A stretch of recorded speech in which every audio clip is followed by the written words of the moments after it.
बीती रात पूरा वर्ल्ड ये मान रहा था कि अटैक अब बस कुछ घंटों की बात है, लेकिन तभी स्टोरी ने एक हॉरर ट्विस्ट ले लिया। जब वॉर की काउंटडाउन स्टार्ट हो चुकी थी, आधी रात को गल्फ कंट्रीज के फोन रिंग करने लगे। सऊदी अरब, कतर और ओमान ने लास्ट मिनट में अमेरिका से कांटेक्ट किया। इजराइल भी इस एफर्ट में ज्वाइन हो गया। इन कंट्रीज ने ट्रंप को समझाया कि अगर एक भी मिसाइल चली तो पूरा मिडिल ईस्ट जल उठेगा।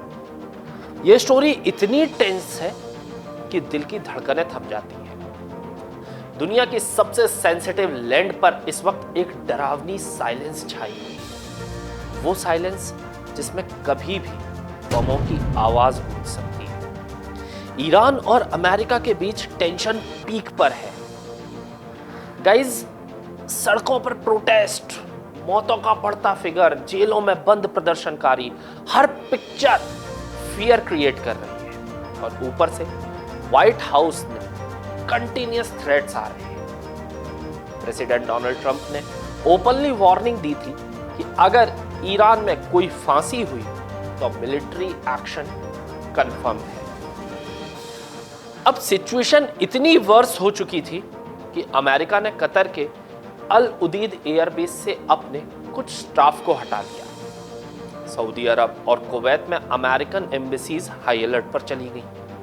फियर सिर्फ वॉर का नहीं था, फियर था उस ब्लास्ट का जो ऑयल ट्रेड और डिप्लोमेसी तीनों को राख में बदल सकता था। फिर अचानक ट्रंप का एटीट्यूड चेंज हो गया।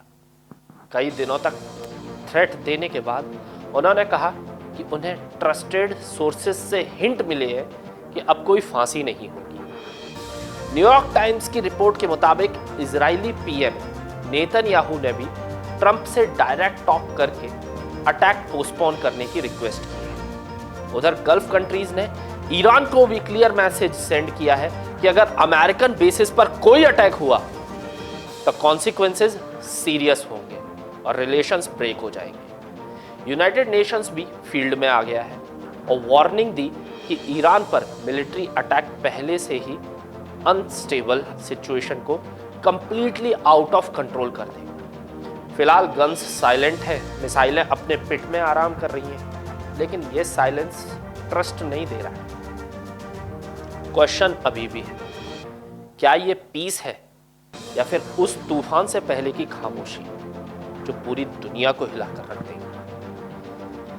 दोस्तों, ये टेंशन सिर्फ ईरान अमेरिका तक लिमिटेड नहीं है। ईरान और रूस के बीच डीप कनेक्शन है। दोनों कंट्रीज सैंक्शंस के साथ खड़े हैं और मिलिट्री कोऑपरेशन से लेकर ऑयल ट्रेड तक सब शेयर करते हैं। भाई भाई हैं रूस और ईरान।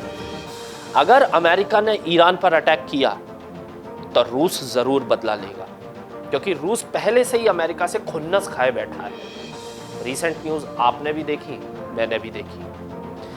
उस पॉइंट से पता चलता है कि अमेरिका ने रूसी फ्लैग्ड ऑयल टैंकरों को सीज कर लिया, जैसे कि वेनेजुएला और ईरान से लिंक्ड शिप्स को। यह शैडो फ्लीट ऑपरेशंस रूस के लिए क्रिटिकल है और ऐसे सीजर्स ने मॉस्को को और भड़का दिया है।